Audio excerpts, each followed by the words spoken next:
Shalom.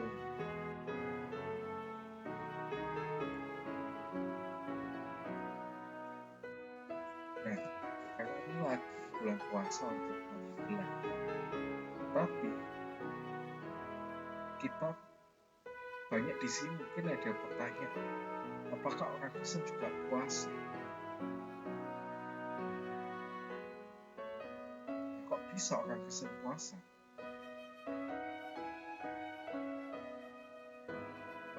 Banyak orang beranggapan puasa hanya milik cuma agama sebelah, tapi ternyata puasa itu punya tempat di tradisi Kristen juga loh. Yuk kita ulik bersama di Truth is Fun.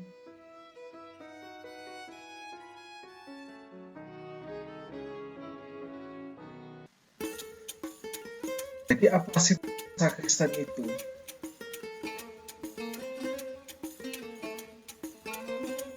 Nah, menurut panduan dalam biblical fasting, puasa secara alkitabiah berarti menahan diri dari makanan, tapi bukan asal menahan lapar, melainkan dilakukan untuk tujuan rohani seperti mencari Tuhan dalam doa. Puasa berarti nggak makan sama sekali dalam periode tertentu, atau puasa sebagian, misalnya mengurangi jenis bahan tertentu, seperti misalnya puasa media sosial. Bukan ya.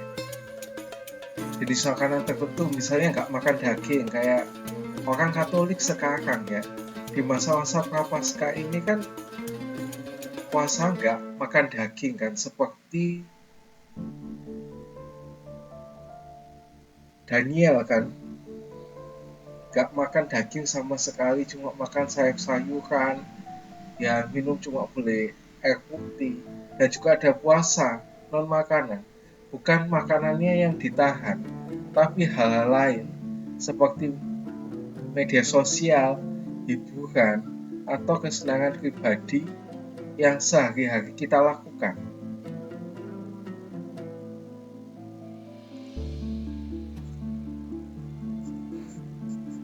Next, kita akan bahas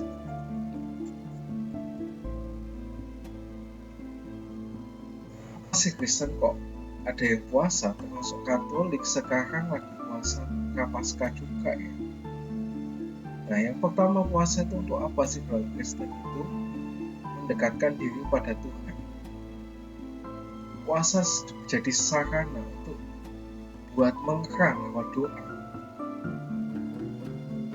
merendahkan diri dan menyadari kebutuhan kita akan Allah. Jadi kita tuh di puasa ini kita menyadari kalau kita tuh lebih butuh Tuhan daripada butuh makanan. Yang kedua, yaitu mengungkapkan kerentanan kita terhadap dosa dan pertobatan kita dan pertobatan. Nah, kadang orang berpuasa ketika merasa berdosa, yaitu ingin bertobat, menyesal, atau ingin merendahkan diri di hadapan Tuhan. Yang ketiga itu mencari tuntunan rohani dari Tuhan. Di masa-masa penting, misalnya membuat keputusan besar, doa puasa, bukan puasa doa ya, doa puasa bisa jadi cara untuk mendengar suara Tuhan agar lebih jelas ya, supaya kita tidak terhalang oleh hawa nafsu kita yang ada dalam pikiran kita. Yang keempat, kita itu kalau berpuasa itu berempati dan berinteraksi dengan sesama. Beberapa gereja menyebut puasa sebagai bentuk solidaritas terhadap agama sebelah, untuk menahan diri agar lebih fokus untuk orang lain yang sedang susah, dan juga solidaritasnya bukan untuk agama sebelah aja, tapi untuk orang-orang yang kurang beruntung lah gitu ya. Dan yang kelima, untuk menumbuhkan kerendahan hati dan pengendalian diri. Nah, di sini puasa mengajarkan kita mendisiplinkan diri, mengalahkan daging atau nafsu, agar lebih sensitif terhadap pimpinan Roh Kudus. Yang keenam adalah sarapan rohani. Puasa ini bukan soal lapar fisik, tapi juga lapar rohani. Itu seperti menyatakan bahwa hubungan Allah lebih penting dari kebutuhan jasmani termasuk makanan. Yang terakhir, manfaat. Apa kita juga berpuasa juga kita berpuasa itu tanda pengorbanan dan persembahan.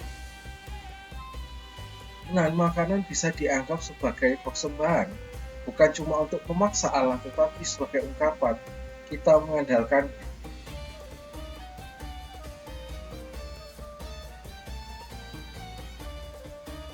Nah, next kita akan bahas dasar Alkitabiah puasa Kristen ya. Nah, kalau kita ngomongin puasa di Alkitab, puasa itu punya tempat yang kuat di Alkitab.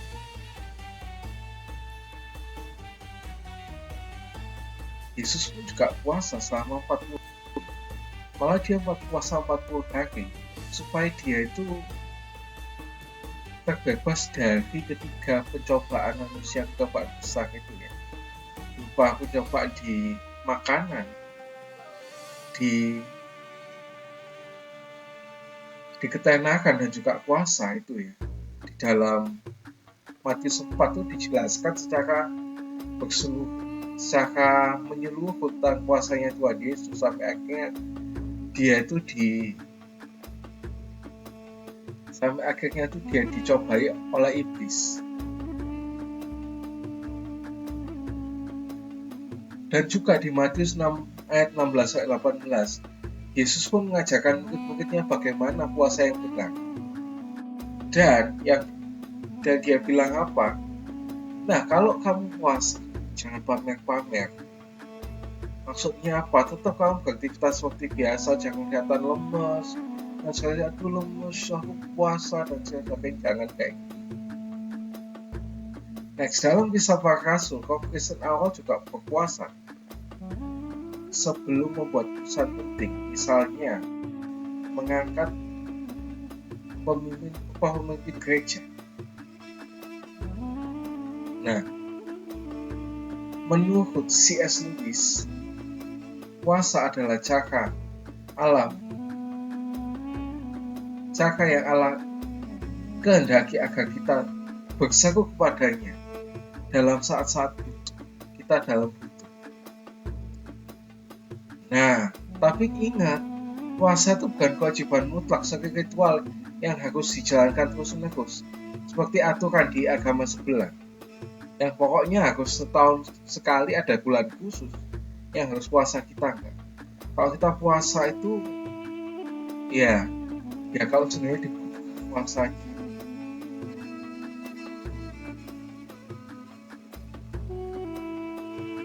Selanjutnya, kita bahas jenis-jenis puasa dalam iman Kristen ya.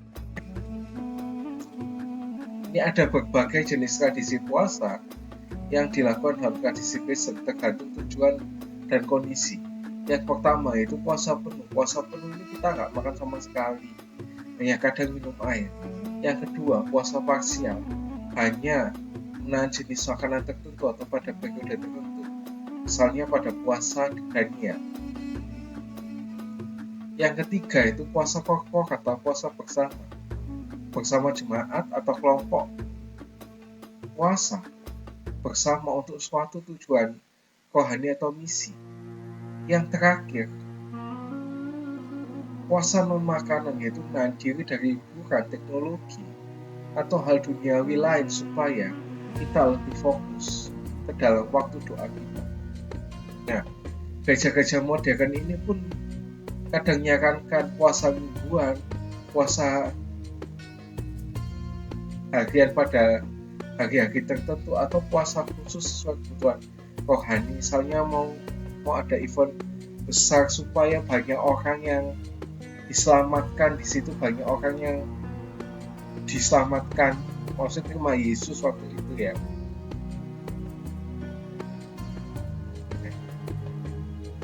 Terus selanjutnya lagi, kalau kita tertarik untuk mencoba puasa, berikut ada hal praktis agar puasa benar-benar berarti dan berkenan kepada Tuhan. Yang pertama itu tentukan tujuan. Puasa tuh tanpa tujuan, hanya jadi sekedar menahan lapar. Tetapkan kenapa kamu tuh harus puasa. Apakah untuk cari bimbingan Tuhan, tobat, doakan orang lain, atau cuma ingin dia, atau cuma ingin dia cuma ingin toleransi. Yang kedua, mulai dari kecil, bukan langsung puasa dalam seminggu. Bisa dimulai dari satu makanan, beberapa jam yang nggak terlalu panjang, atau sesatu hari saja. Next, yang ketiga, rencanakan pengganti waktu makan. Rencanakan pengganti waktu makan. Nah, saat makan kamu bisa pakai waktu makan tuh untuk berdoa, baca Alkitab atau renungkan firman Tuhan. Yang keempat, perhatikan kondisi kesehatan. Kalau punya kondisi medis tertentu, misalnya dalam lambung kita bermasalah, puasa makanan secara penuh itu bisa berbahaya dan juga bisa mematikan juga ya. Nah, pastikan kita itu konsultasi ke dokter terlebih dulu. Yang kelima yaitu kerendahan hati. Puasa itu bukan sekedar pamer. Yesus mengajarkan agar puasa dilakukan dengan sungguh-sungguh, sehingga hanya Bapa di surga yang tahu. Yang keenam, melayani orang lain ya. Mau puasa, kita itu bisa mendoakan orang lain, melakukan kebaikan dan menunjukkan empati. Yang terakhir, refleksi dan evaluasi.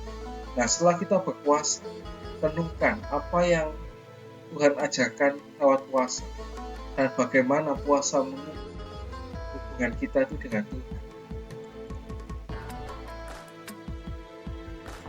Nah, setelah kita mengetahui tujuan, kenapa sih kalau kita mau puasa itu tujuan kita itu puasa itu, kita juga harus tahu bahaya dan kesalahpahaman puasa. Ya. Puasa Kristen ini juga memiliki potensi bahaya dan salah kaprah kalau kita nggak hati-hati. Seperti kita bisa jadi kesombongan rohani karena merasa lebih saleh karena puasa. Ini adalah satu yang besar karena tidak suka sama orang yang sombong. Yang kedua, yaitu formalitas atau kebiasaan kosong. Puasa itu bisa jadi rutinitas tanpa makna rohani jika tidak diadakan dengan benar. Misalnya hanya untuk apa? Karena ya kebiasaan puasa lah, ya puasa gitu, enggak. Tapi kita tuh harus puasa memiliki tujuan yang kayak tadi disebutkan. Yang terakhir bahayanya itu kalau kita memiliki mentalitas transaksional sama Tuhan. Nah, kalau aku puasa, Tuhan harus memberikan ini dan itu. Padahal puasa itu bukan gitu ya maksudnya. Kadang kita tuh puasa tuh anggapannya kayak kita mau kok makan sama Tuhan supaya Tuhan mau turutin kita. Enggak loh. Tapi apa, puasa itu kan lebih kita tuh punya hubungan sama Tuhan dengan waktu lebih gitu. Kita gunakan untuk waktu-waktu kita yang biasanya gunakan untuk makan, untuk scrolling medsos, kita ubah untuk jam-jam berdoa, untuk baca firman dan juga menemukan firman Tuhan. Jadi sangat penting puasa dilakukan dengan motivasi yang tepat, bukan untuk mendapatkan sesuatu, tapi untuk mencari Tuhan dan bergantung padanya. Nah, gimana dengan gereja zaman sekarang? Banyak gereja modern yang menghidupkan puasa sebagai bagian dari disiplin rohani. Seperti contohnya di Gereja Nasional Community Church, puasa adalah ekspresi luar dari komitmen batin untuk mengejar Tuhan. Dan juga di gereja Grace Church Plano, puasa sering digunakan untuk introspeksi atau berdoa bagi orang lain sebagai pertobatan dan fokus rohani, bukan untuk memanipulasi Tuhan. Dan juga beberapa gereja tertentu mengajak jemaat puasa secara komunitas pada periode tertentu.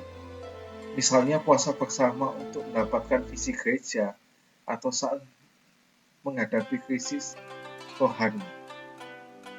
Nah, jadi puasa itu bagian dari disiplin rohani, sama seperti doa, baca Alkitab, atau melayani. Bukan sekedar ritual kosong kita tahan lapar atau sekedar karena kita itu juga karena takut masuk neraka, karena puasa tidak menyelamatkan. Dan kalau kita puasa kita bolong, tidak harus ditambal ya. Nah, oke, itulah jawaban dari pertanyaan, apakah orang Kristen juga puasa? Iya, bisa banget orang Kristen puasa. Puasa dalam orang Kristen adalah salah satu praktik rohani yang sangat berharga kalau bisa dilakukan dengan motivasi yang benar dan menggunakan diri mencari Tuhan dan bergantung sepenuhnya kepadanya. Kalau kita tertarik mencoba puasa mulai dari yang kecil, persiapkan hati dan fisik, tetap fokus pada hubungan dengan Tuhan dan bukan cuma ke perut aja. Nah, ini juga hati-hati kalau misal puasa makanan secara penting, kalau kita buka puasa jangan langsung jedar-jedor makan banyak gula dan sebagainya ya. Nanti bisa masalah, tetap makan seperti biasa aja ya.